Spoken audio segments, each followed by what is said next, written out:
ఉద్యమ సమయంలో ఏ రకంగా విద్యార్థులని యువకులని రెచ్చగొట్టి రాజకీయ లబ్ధి బీఆర్ఎస్ పార్టీ నాయకులు హరీష్ రావు కేటీఆర్ చేసిర్రో చాలా స్పష్టంగా మనం అందరం కూడా గమనించినాం. మళ్ళీ ఈరోజు తెలంగాణలో ఉన్న యువతని విద్యార్థులని అడ్డం పెట్టుకొని వాళ్ళని ప్రొవోక్ చేసి వాళ్ళని రెచ్చగొట్టి రాజకీయ లబ్ధి పొందుదామని చెప్పి బీఆర్ఎస్ పార్టీ నాయకులు మళ్ళీ ప్రయత్నిస్తున్నారు. దానికి ఉదాహరణ వారి సొంత కుటుంబంలోనే వారి పార్టీలోనే వాళ్ళ కుటుంబంలో ముగ్గురు ఉంటే హరీష్ రావు కేటీఆర్ ఏమో ఇవాళ తెలంగాణ విద్యార్థుల సదస్సు అని చెప్పి ఉప్పలో ఒక ఫంక్షన్ హాల్లో వీళ్ళు మీటింగ్ పెట్టారు. ప్రారంభించేదేమో హరీష్ రావు, కంక్లూజన్కి ఏమో కేటీఆర్. మరి మరొక వైపు మేడ్చెల్ల తెలంగాణ జాగృతి లీడర్ అనే ప్రోగ్రాం కల్వకుంట్ల కవిత గారు పెట్టారు. అంటే వాళ్ళ పార్టీలో వాళ్ళకే సఖ్యత లేకుండా ఇద్దరు కూడా విద్యార్థులని యువకులని ఒకలేమో ఉప్పల్లో ఒక సదస్సు పెట్టి విద్యార్థులతోటి మరొకరు లీడర్ అనే కార్యక్రమము మేడ్చెల్లో పెట్టి యువకులని రెచ్చగొట్టి రాజకీయ లబ్ధి పొందే ప్రయత్నం వీళ్ళు చేస్తారు. 10 ఏళ్ళు బీఆర్ఎస్ పార్టీ అధికారంలో ఉన్నప్పుడు నీళ్లు నిధులు నియామకాలు పేరుట తెలంగాణ రాష్ట్రాన్ని ఆ రోజు మూడింటి కోసము తెలంగాణ ప్రజలందరూ కోరుకుంటే సోనియా గాంధీ గారు తెలంగాణ రాష్ట్రాన్ని ఇచ్చారు. ఆ నియామకాల్ని కంప్లీట్గా మర్చిపోయి నియామకాలు అంటే కేవలము కల్వకుంట్ల కుటుంబానికి వచ్చే ఉద్యోగాల్ని నియామకాల లెక్క పరిగణలోకి తీసుకున్నట్టు తెలంగాణలో ఉన్న నిరుద్యోగులని ఏ రోజు పట్టించుకొని వీళ్ళు, ఏ రోజు విద్యార్థులని పట్టించుకొని వీళ్ళు ఈరోజు అధికారాన్ని కోల్పోగానే విద్యార్థులని నిరుద్యోగులని మళ్ళీ ఈ రకంగా మీటింగ్స్ పెట్టి ఆ మీటింగ్స్లో కూడా హరీష్ రావు మాట్లాడిన మాటలు వింటే చాలా హాస్యాస్పదంగా అనిపిస్తుంది. తెలంగాణ రాష్ట్రం ఏర్పడ్డది. తెలంగాణ రాష్ట్రం ఏర్పడ్డాక విద్యార్థుల యువకుల కోసం ఏ రోజు మాట్లాడని హరీష్ రావు ఈరోజు మళ్ళీ తిరిగి వచ్చి సెంటిమెంట్స్ని ఎమోషన్స్ని రెచ్చగొట్టి తెలంగాణ సెంటిమెంట్స్ని ఎమోషన్స్ని మళ్ళీ రెచ్చగొట్టి విద్యార్థుల నిరుద్యోగులను మళ్ళీ కూడా రోడ్లపైకి వచ్చి మళ్ళీ వాళ్ళ కుర్చీల కోసము నిరుద్యోగుల జీవితాలతో చెలగాటమాడే ప్రయత్నం చేస్తుండ్రు. నిజంగా నేను కేటీఆర్ హరీష్ రావుకి అడుగుతున్నా, 10 ఏళ్ళు మీరు అధికారంలో ఉన్నప్పుడు ఎంతోమంది నిరుద్యోగులు ఆ రోజు ఆత్మహత్య చేసుకుంటే కనీసం స్పందించలే మీరు.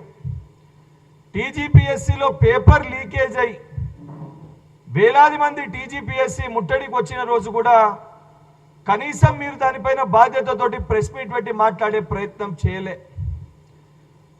ఆఖరికి ఎలక్షన్స్ ముందు ఒక చెల్లె ఆత్మహత్య చేసుకుంటే కూడా ఆత్మహత్యను కూడా వక్రీకరించి తప్పుడుగా ప్రచారం చేసిన ఒక చరిత్ర మీది, మీ పార్టీది. ఈరోజు సిగ్గు శరం లేకుండా మళ్ళా విద్యార్థులని నిరుద్యోగులని పాపం కొత్త విద్యార్థులని మీ పార్టీలో మీ విద్యార్థి సంఘంలో చేర్చుకొని వాళ్ళకి తప్పుడు ట్రైనింగ్ ఇచ్చి వాళ్ళ జీవితాల్ని ఆగం చేసే ప్రయత్నం చేస్తుండ్రు. ప్రజలందరూ ఇవన్నిటినీ గమనిస్తున్నారు. మీ చరిత్ర ఏందో తెలంగాణ ప్రజలందరూ కూడా తెలుసు. మీ కుటుంబంలోనే మీ పరిస్థితి చక్కగా లేదు. మీ చెల్లె ఒక దిక్కు ఒక దుకాణం తెరిస్తే మీరిద్దరు కలిసి ఇంకో దుకాణం తెరిచి మీ రాజకీయ లబ్ధి కోసం తప్ప తెలంగాణ సమాజం కోసం మీరు పాటుపడతలేరని చెప్పి ఈరోజు చాలా క్లియర్గా మీ పార్టీ పరంగానే తెలంగాణ జాగృతి ప్రోగ్రాం ఒక దగ్గర, ఉప్పల్లో మీ ఇద్దరు చేస్తున్న కార్యక్రమం ఒక దగ్గర, ఇది చాలా స్పష్టంగా ప్రజలకి కనబడుతుంది. నేను మొన్నటికెళ్ళి కూడా చాలా సీరియస్ అలిగేషన్స్ ఇప్పటి వరకు నేను ఎప్పుడు కూడా ప్రెస్ మీట్లో సరే పర్సనల్ విషయాల్లోకి మనం వెళ్ళకూడదు, ఎవరు పర్సనల్ ఇష్యూస్ పైన మనం మాట్లాడొద్దని చెప్పి కొన్ని నైతిక విలువలు బాధ్యతలు ఉన్నప్పుడు ఆ బాధ్యతల రకంగానే మనం వ్యవహరించాలని చెప్పి మా గౌరవ ముఖ్యమంత్రి గారు మా పార్టీ నేర్పిన విధానాల ప్రకారమే నేను ప్రవర్తించిన. కానీ ఈరోజు మీరు బై ఫోర్స్ ఏదైతే మీరు చేస్తున్న ఆరోపణలు ఉన్నాయో, మీ పార్టీలో ఉన్న కొంతమంది ఎమ్మెల్యేలు ఎవరు వాళ్ళతోటి మీరు మాట్లాడిపిస్తున్న మాటలు ఉన్నాయో, ఈరోజు నేను కూడా తెలంగాణ ప్రజల ముందుకి వాస్తవాలు చెప్పాల్సిన పరిస్థితి ఏర్పడుతుంది. నిజంగా కేటీఆర్ నిజంగా నీకు మీ 10 ఏళ్ల మీ పరిపాలనలో నువ్వు ఏ వ్యవహారాలకి పాల్పడ్డావు? బిఎన్ రెడ్డి కాలనీలో ఉన్న అపార్ట్మెంట్ ఎవరిది? మరి ఎందుకు మంత్రిగా ఉన్నప్పుడు కూడా నీ కాన్వే గీన్వే అన్ని పక్కన పెట్టి ఆ బిఎన్ రెడ్డిలో ఉన్న అపార్ట్మెంట్కి నువ్వు నెలకి 2-3 సార్లు ఎవరిని కలవనికి పోతుండే? దానితో పాటు దుర్గం చెరువులో నీకున్న గెస్ట్ హౌస్ ఏదైతుందో మరి ప్రతిసారి ఏ రాజుగారి బండ్లో నువ్వు ఆ గెస్ట్ హౌస్కి పోతుండే? ఎందుకు ఆ గెస్ట్ హౌస్కి ప్రైవేట్ సెక్యూరిటీ ఉంటుండే? ఎందుకు మీ పార్టీ నాయకులు వాళ్ళందరినీ కూడా చౌరస్తా దగ్గరికి పోగానే ఆ రాజుగారి బండ్లోకి మారి నువ్వు ఎందుకు ఆ గెస్ట్ హౌస్కి పోతుండే దుర్గం చెరువుల? మరి ఎవరిని నువ్వు కలుస్తుండే? దానితో పాటు నీ బర్త్డే రోజు రాత్రి ఇద్దరు వ్యక్తులతోటి నువ్వు కారులో ఎక్కడికి పోయినావు? నీ బర్త్డే రోజు రాత్రి నువ్వు బర్త్డే సెలబ్రేషన్స్ ఎవరితోటి చేసుకున్నావు? ఈ విషయాలన్నీ కూడా అనేకమైన అనుమానాలు ఉన్నాయి. దానితో పాటు నేను పదే చెప్తున్నా, నీ యూకే పర్యటన ఏదైతే మొన్న ఉందో, నీ యూకేకి ఏదైతే నువ్వు వెళ్ళినావో 27, 28 రోజు నువ్వు యూకే పోయినావు. యూకేకి వెళ్ళి 1వ తారీఖు నువ్వు యుఎస్ డల్లాస్ ఫ్రిస్కోకి వచ్చినావు.